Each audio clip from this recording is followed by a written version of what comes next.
Bonjour Sylvain, merci d'être là avec nous aujourd'hui pour cette première interview de Light Novel France. Tu es l'auteur du light novel Les Enfants de Gore, édité chez Mao Édition depuis 2020. C'est l'un des premiers light novels officiellement édités par un éditeur français. Quelle impression ça te fait d'être justement le premier auteur officiellement édité dans le light novel? Bon, d'abord, bonjour Julien. Voilà, Effectivement. on va commencer comme ça. Ça me fait plaisir d'être là et ça me fait aussi plaisir d'être le premier light novel français. Même si c'est quelque chose d'assez surprenant selon mon propre, agenda. Je ne m'attendais pas forcément à mettre un pied dans l'univers manga, japanime et tout ce qui est dans cette catégorie-là de publications. Comme tout voyage, parfois il y a des chemins de traverse qui amènent à une destination qu'on n'avait pas forcément attendue et qui quand même réserve de bonnes surprises, comme celle de se retrouver justement en bonne compagnie dans un lieu qu'on ne s'attendait pas à visiter. Tu es professeur d'anglais.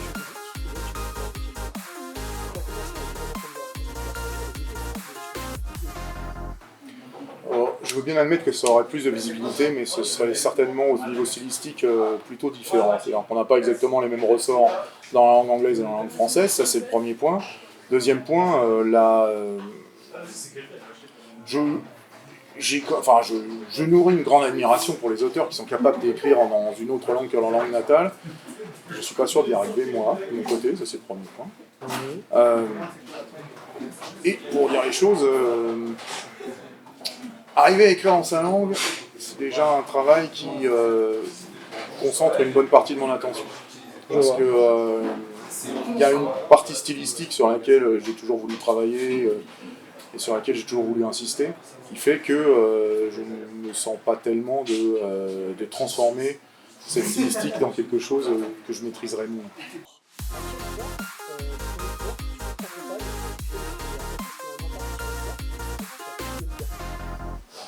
Oh, il y a un travail d'équipe qui est quand même assez marqué. C'est aussi la particularité d'un éditeur qui s'investit dans ce qu'il produit. Ça fait un certain temps quand même que je me balade un peu dans l'univers de l'édition. Et un des points qui m'a séduit particulièrement avec justement Mao, c'est le fait qu'ils avaient un objectif clair. Ils savaient exactement à qui ils s'adressaient, comment ils voulaient réaliser le produit, si on veut, et et quel genre de littérature ils voulaient promouvoir. Et il se trouve que, même si ce n'était pas quelque chose que j'avais imaginé au départ, ça s'est vite transformé en un projet qui pouvait susciter mon adhésion.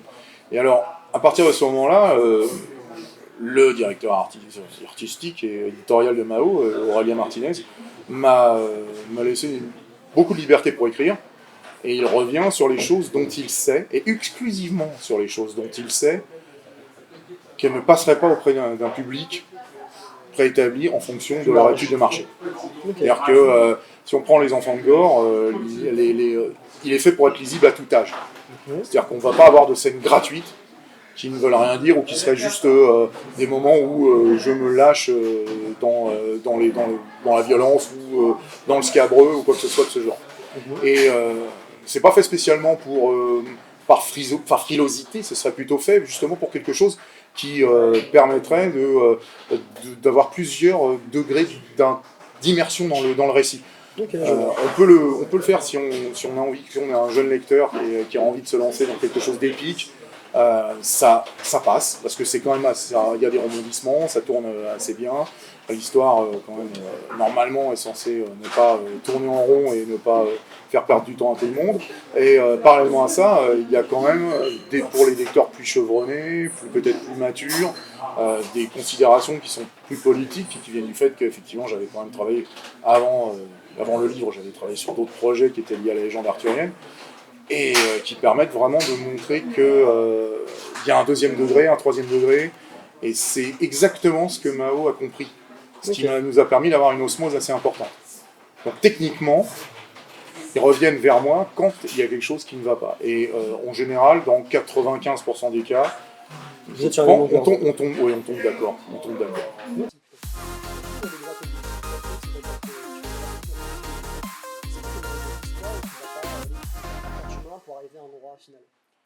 La particularité du light novel, c'est un point qui quand même m'a été rappelé à plusieurs reprises, c'est que ça doit être une lecture, dirons-nous légère, mais en fait agréable, dynamique, qui ne va pas perdre son temps dans des descriptions interminables.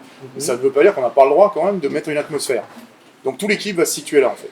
C'est-à-dire qu'il faut que les chapitres avancent, il ne faut pas qu'il y ait une stagnation perpétuelle de tout ce qu'on raconte, mais parallèlement, et à mon sens, il faut quand même que ce soit littéraire. Et une littérature sans description, s'il n'y a pas un contenu qui sorte un peu de l'action ou le dialogue envoyé du tac au tac, ça manquera au niveau littéraire.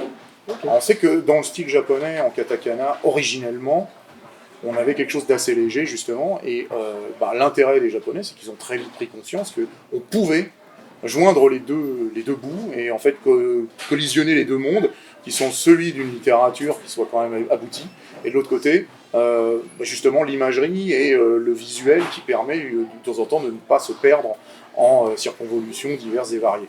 Donc c'est tout l'intérêt de faire les deux en même temps.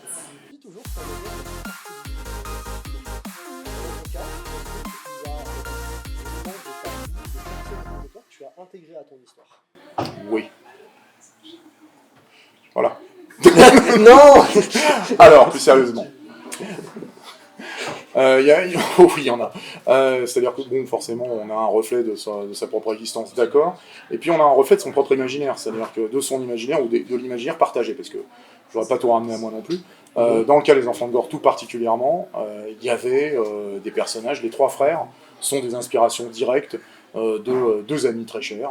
Il y en a un troisième que je ne citerai pas parce qu'il est assis là, et qui reflète vraiment le personnage des trois frères. Ça, c'est pour le côté création. En fait, il y avait une espèce d'osmose entre ces trois personnages et aussi les trois humains qui étaient derrière, qui faisait qu'on pouvait en faire quelque chose d'assez vivant. Après, ça, c'est la partie événementielle et la partie psychologique de la relation de ce qu'on appelle le dramatisme personnel, c'est-à-dire le fait que chaque personnage va interagir avec les autres.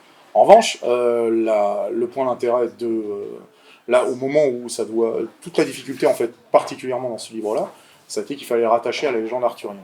Et la légende arthurienne, soit on l'a réécrit à sa sauce en n'en aucun compte, ce qui veut dire qu'on pourrait aussi bien écrire quelque chose de différent, ce qui n'est pas du tout ce que je voulais faire. C'est un peu bête aussi en plus. Bon, c'est ce que font beaucoup de compagnies à l'heure actuelle, hein, mais on essaie d'éviter de faire ça. Et par contre, il faut intégrer ces personnages de manière à ce qu'ils soient réalistes dans cette histoire. Et c'est pas à moi d'en juger, mais apparemment, les frères Fenris ne sont pas considérés comme des pièces rapportées. Donc je ne vais pas m'en plaindre. Mais voilà, c'est là que justement toujours se joue cet équilibre.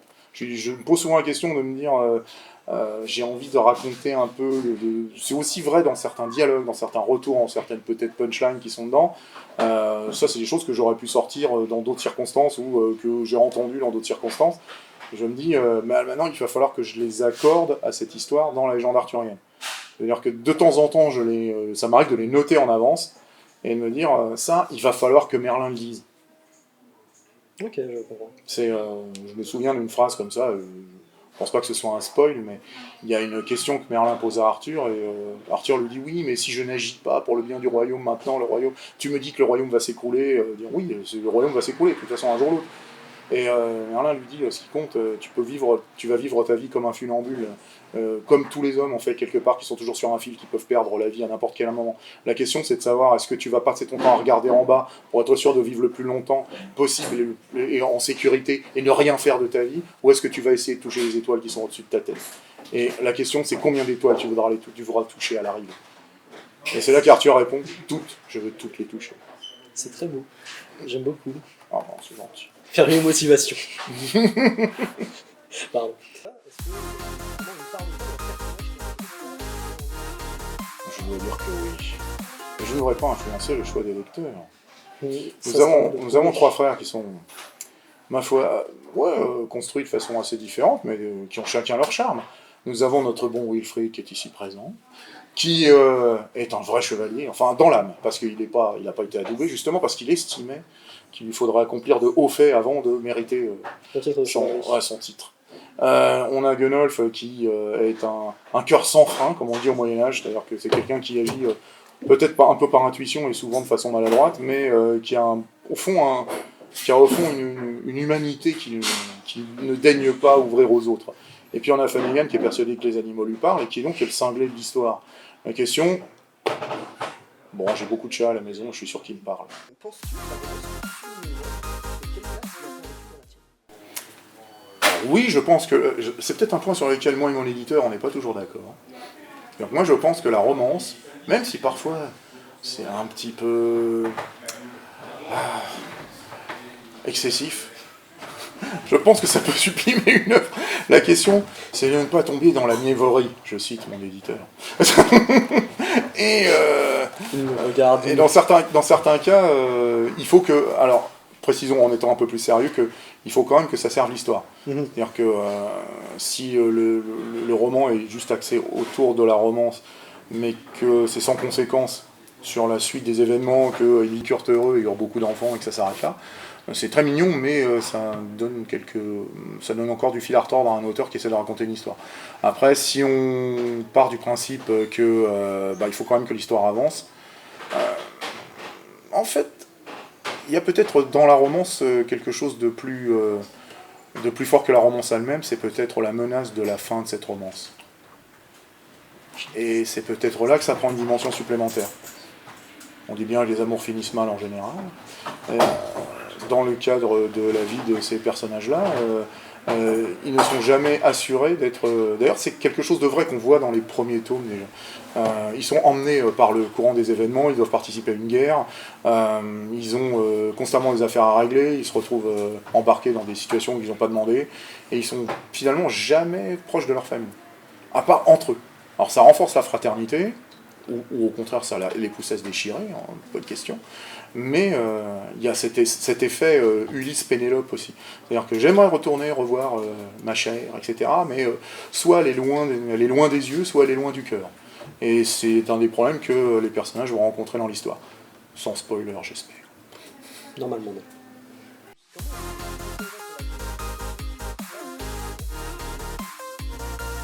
Alors, je crois que je reprendrai l'argument que j'ai utilisé un peu tout à l'heure, c'est-à-dire qu'il y a plusieurs degrés d'immersion et plusieurs degrés de lecture. Le roman, il est vraiment fait pour être lu à tout âge, comme je l'ai dit. Et autant, on l'a vu dans le public, parce qu'on a déjà les retours, autant, on l'a vu, on a des jeunes lecteurs qui ont peut-être 9 ou 10 ans, qui sont quand même naturellement gros lecteurs. Ils n'auront pas quelqu'un qui n'a pas du tout envie de lire un livre avec des mots, va avoir des difficultés, parce qu'il y a des mots, ça tombe mal. Mais pour ce qui est de l'intérêt que n'importe quel autre lecteur, un petit peu curieux, ou quelqu'un qui veut se relancer pourrait avoir, le texte n'est pas forcément... justement, il n'est pas fait pour être simplifié à l'extrême, mais j'ose espérer qu'il y a une certaine musicalité dans le texte qui fait que, au niveau stylistique, on se laisse emporter par l'histoire. Et c'est souvent les retours que j'ai. Après, justement, ça c'est le premier point. Pour un jeune lecteur, je pense que ne pas connaître les légendes arthuriennes ou ne pas être très aguerri en matière de stylistique n'est pas un problème. Maintenant, quelqu'un qui aura envie de pousser plus loin trouvera aussi quand même quelques figures de style ou quelques formules consacrées qui devraient permettre de rendre la lecture un petit peu plus... Parfois des petits clins d'œil à la littérature classique aussi, justement pour rappeler que on en est la suite, qu'on le veuille ou non, c'est pas parce qu'on est un light novel qu'on n'est pas de la littérature. Et c'est très vrai. Oui, c'est justement un des problèmes qui se posent. Hein. On l'a vu au Festival du Livre, on était derrière la banderole jeunesse. Et je sais que moi je l'ai dit une ou deux fois, je voyais des gens qui passaient avec un air un petit peu, ils étaient un peu curieux, ils regardaient comme ça. Et puis on voyait qu'ils n'osaient pas trop s'approcher, ils disaient oui mais je ne vais pas lire des livres pour enfants. Et vous savez qu'à plus de 18 ans, si vous touchez ce livre, vous n'allez pas être foudroyé pour autant. C'est de la littérature que d'autres lecteurs, dont certains d'un certain âge, parce qu'on ne donne pas l'âge des gens, ça ne se fait pas, mais disons des gens qui sont à la retraite notamment, lisent aussi avec délectation, c'est curieux. Et ce sont des gens qui le lisent pour la stylistique. Donc, a priori, je pense qu'on peut trouver des deux. Le light novel n'a pas besoin d'être forcément focalisé sur un public en se disant ce public-là est tellement jeune qu'il faut vraiment le prendre avec des pincettes et littéralement faire pratiquement du langage parlé. Ce qui n'est pas rendre service à la littérature, mais c'est pas non plus quelque chose qui doit se ralentir, qui doit se réfréner sur l'élégance du style. Parce que moi je trouve que ce serait du gâchis à se partir à ce moment-là. Donc j'ose espérer avoir combiné donc la dynamique d'un côté et en même temps quelques formules.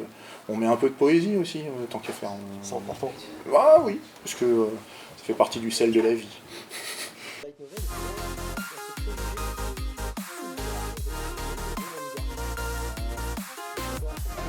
Voilà, on est dessus. Tu n'en penses pas un mot du coup. Non, j'en pense pas un mot. On est d'accord. Non. Par définition, déjà, roman de gare ou grande littérature, aujourd'hui, considérons l'appauvrissement général du style, je ne suis pas persuadé qu'on fasse une si grande différence. On dira ce qu'on veut. Non, il y a des livres qui sont extrêmement bien écrits, mais c'est pas forcément ceux qui se vendent le plus. Donc voilà, donc à partir de ce moment-là, le goût littéraire en général, à mon avis, s'adapte à une époque qui, comme tout le reste, aime la simplification et parfois l'appauvrissement. Je suis désolé, je ne vais pas dire des choses très agréables, mais même musicalement, ça s'entend. Donc, à partir de ce moment-là, je le dis souvent à mes étudiants d'ailleurs, mais bon, c'est notre histoire. Il y a des balles qui se sont perdues à l'instant en fait. Non, ouais, non, j'ai tiré dans la foule. Mais le point est là, moi je me suis jamais reconnu dans une volonté de faire le minimum. Donc j'ai considéré, et d'ailleurs c'est avec l'aval d'Aurélien de Mao Édition, il m'a dit fais au mieux. Et tu as fait à ce moment-là, j'ai fait exactement sans... Oui, je me suis pas réfréné. Et c'est un point qui, à mon avis, est intéressant parce que je ne considère pas ce livre tellement différent de ce que ferait un auteur de science-fiction ou de fantastique. Je pense qu'il a à peu près le même niveau d'écriture, qu'il y a une recherche en plus, théoriquement en plus historique, enfin pas théorique d'ailleurs, la recherche elle est réelle, mais une recherche sur les aspects historiques, les aspects mythologiques qui sont derrière les légendes arthuriennes, l'aspect culturel, l'aspect sociologique, les vraies problématiques qui ont pu exister au VIe siècle, donc on ne peut pas dire que ce soit un livre qui a été écrit par-dessus la jambe. Mais justement, pourquoi ne pas combiner ce qui se faisait de plus classique à une certaine époque, et je vais remonter jusqu'au XIIe siècle littéralement, qui est la première littérature française, le roman courtois, et l'art aujourd'hui le plus répandu dans le monde, qui est l'art du manga. C'est pas parce que c'est un mariage du passé et du présent, voire peut-être de l'avenir, qu'on doit le considérer comme la pire forme de littérature au monde. Et je pense que beaucoup, connaissant la difficulté qui existe dans le milieu fantastique, et là je le dis avec toute l'affection, et j'en ai beaucoup, pour les auteurs que je connais dans le fantastique, la science-fiction, que je côtoie depuis 30 ans littéralement, beaucoup sont très talentueux, beaucoup sont réduits à vendre 200 exemplaires de leurs livres parce que on ne les distribue pas, on ne leur fait pas de publicité, et surtout on les laisse dans une espèce de snobisme qui est, il faut le dire, qui est « Ah, vous faites de la littérature pour les enfants ». Ou alors vous faites de la littérature débile parce que c'est de la science-fiction. Pourquoi est-ce que Harry Potter est le livre le plus répandu à l'heure actuelle? Parce qu'il a tout le substrat européen derrière lui, toute une culture qui unifie à la fois tous ceux qui sont issus de cette culture européenne, mais aussi tous ceux qui sont fascinés par cette culture européenne, parce qu'il n'y a pas de raison que ça ait de frontières, bien évidemment. Pourquoi est-ce que 1984 ou Le Meilleur des Mondes sont des livres qui reviennent en force en ce moment? Peut-être parce que j'avais fait un mémoire dessus en sciences politiques, peut-être parce que tous les livres de science-fiction sont la préfiguration d'une société politique. Et à partir de ce moment-là, il y a toujours quelque chose à en tirer. Jules Verne a été très positif et très optimiste sur l'avenir. On était au 19e siècle, ça parlait beaucoup du 19e siècle. La littérature du 20e siècle, c'est George Orwell qui sort d'une guerre, qui se rend compte que l'absurdité est dans les deux camps pendant la guerre d'Espagne, et qui se dit quelle solution on peut apporter à cette folie quand une dictature en chasse une autre. Ça, ce sont des mises en garde qui sont universelles et éternelles. À partir de ce moment-là, comment on peut considérer ça comme de la littérature de seconde zone? J'ai pas de réponse. Comment est-ce que sans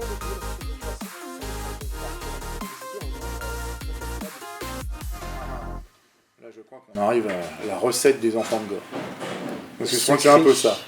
Alors, il y a deux choses. Alors, je vais pas faire tout le topo historique, c'est un peu long, mais je voulais rester fidèle à la légende arthurienne, c'est clair. C'est-à-dire que ce qui se passe dans le livre, si vous vous repenchez sur un livre du XIIe siècle, vous n'aurez pas de trahison du contenu.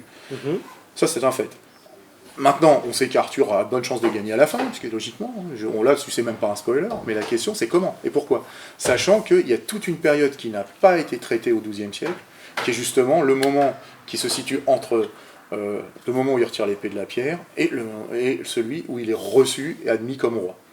Alors, qu'est-ce qui se passe entre les deux? Ça, ce sont les chroniqueurs du VIe qui le disent. en parlant, de 12 batailles, ce qui est énorme pour l'époque d'ailleurs, hein, contre les Saxons, contre des rois rebelles, contre tous ceux qui voulaient lui faire la peau, en fait. Et ça, c'est le point que j'ai choisi. Comme ça, c'est relativement peu étudié de manière générale. Ce n'est pas présent dans la littérature du XIIe siècle, c'est chroniqué sur 10 lignes dans la littérature du VIe, enfin encore c'est pas de la littérature, c'est plutôt des chroniques. Donc on a de la place d'en parler. Et certains l'ont fait, hein. Il y a des auteurs qui l'ont fait avant moi, Jean Marcal, Xavier de Langlais, il y en a certains qui en ont parlé. Mais j'ai décidé moi d'aller plus loin, première chose, de développer plus, et quitte à être un peu justement original, ou du moins peut-être moins manichéen. Pourquoi est-ce qu'il y avait des rois rebelles? Pourquoi est-ce que les Saxons et les Celtes ne s'entendaient pas?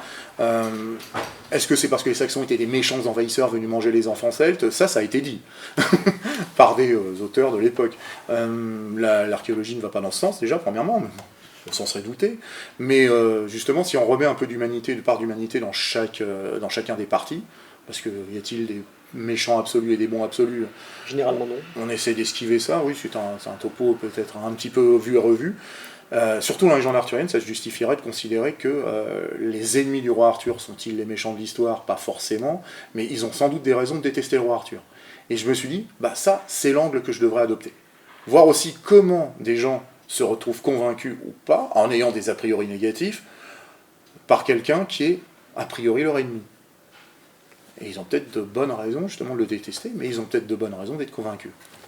C'est un peu l'originalité, j'ose espérer, de ce roman.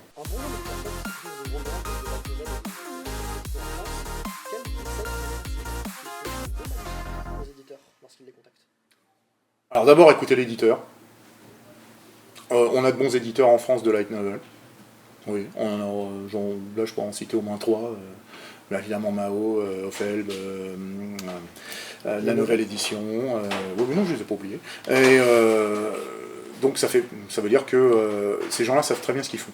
Et ils ont une connaissance du milieu, ils ont une connaissance du public, et en général, ils sont parfaitement compétents.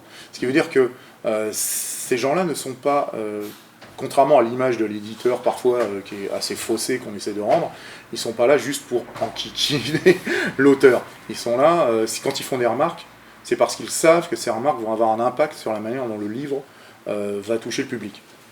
Donc il ne faut pas oublier, ce sont aussi... oh mon Dieu, c'est terrible d'utiliser ce terme, mais ils sont des commerçants. À partir de ce moment-là, ils veulent vendre. Ils savent que s'ils écoutent juste leur pulsion artistique, ça ne va pas forcément donner grand-chose. Et des fois, il faut brider celle de l'auteur. Mais il la bride pour de bonnes raisons. Donc, au niveau technique, écouter l'éditeur, c'est la première chose. Ce que va faire l'éditeur, c'est qu'il va demander, normalement, un écorché, si j'ose dire, enfin un résumé de tout ce qui doit être fait, sur déjà un tome, parce qu'on ne peut pas garantir que le premier tome va marcher, donc il faudrait déjà qu'il puisse arriver à une conclusion satisfaisante, ou une saga. Si vous avez prévu d'écrire 25 tomes, à votre place, je ralentirais un peu, j'essayais de le couper en axes, parce que sinon, 25 tomes, c'est beaucoup trop long. Ça va refroidir en général les éditeurs. Oui, ça va les refroidir, parce qu'il faut les écouler, hein, les 25 tomes. Et puis, il y a une fatigue, il y a une... voilà, donc, et puis le nombre de pages, il y a de quoi faire.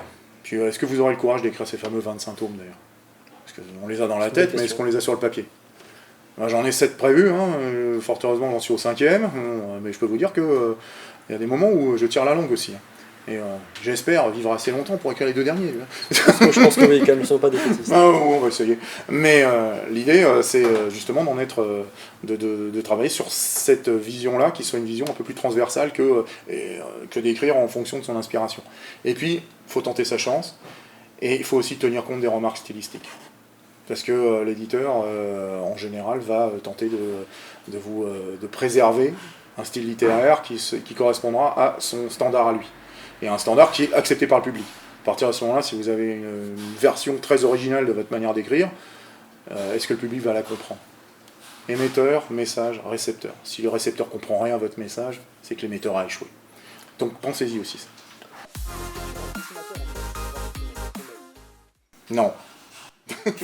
Alors, pourquoi? Parce que on a un très bon dessinateur, mais précisons que c'est un dessinateur, ce n'est pas un mangaka, c'est un illustrateur, peintre, Navigavi, qui effectivement est dans sa partie, et on a souvent tendance à confondre les deux métiers. Est-ce que je connais tous les dessinateurs, tous les mangaka du Japon ou de France qui pourraient adapter ce style-là? Non. En revanche, il y a quelqu'un qui a beaucoup plus de, je veux dire, d'allant à ce niveau-là et qui a beaucoup plus de connaissances, c'est l'éditeur. Et c'est aussi un travail que l'éditeur peut faire pour soi. Parce que je vais rester humble, je me contente d'écrire. Je ne me vois pas faire ni la mise en page, ni les illustrations. Heureusement, je fais même pas de gris-gris sur les dédicaces parce que je me dis, après ils vont déchirer la page d'horreur. Mais, mais c'est peut-être ce qui sauve les dédicaces des enfants de gore d'ailleurs. Jamais. Mais en l'occurrence, moi j'aimerais vraiment voir ce que ça donnera en manga. Et je pense, comme pour Navigavi d'ailleurs à l'origine, hein, c'est le double hasard heureux que j'ai pu rencontrer dans ma vie, c'est celui d'avoir croisé le chemin de Mao Édition, parce que ça m'a quand même beaucoup changé les choses. Deuxièmement, c'est que Mao Édition, c'est que, encore une fois, à César, ce qui est à César, Aurélien Martinez de Mao Édition avait quand même déjà un illustrateur. Et ça n'a pas été si simple hein, d'arriver à le contacter, de le convaincre. Donc on a vu l'abnégation qu'un éditeur pouvait avoir. À partir de ce moment-là, pour le mangaka, je ne suis, un, pas inquiet, deux, je pense que ouais, j'ai hâte. J'ai hâte de l'aventure suivante. N'oubliez pas de vous abonner à lightnovelfrance.com. Et vite.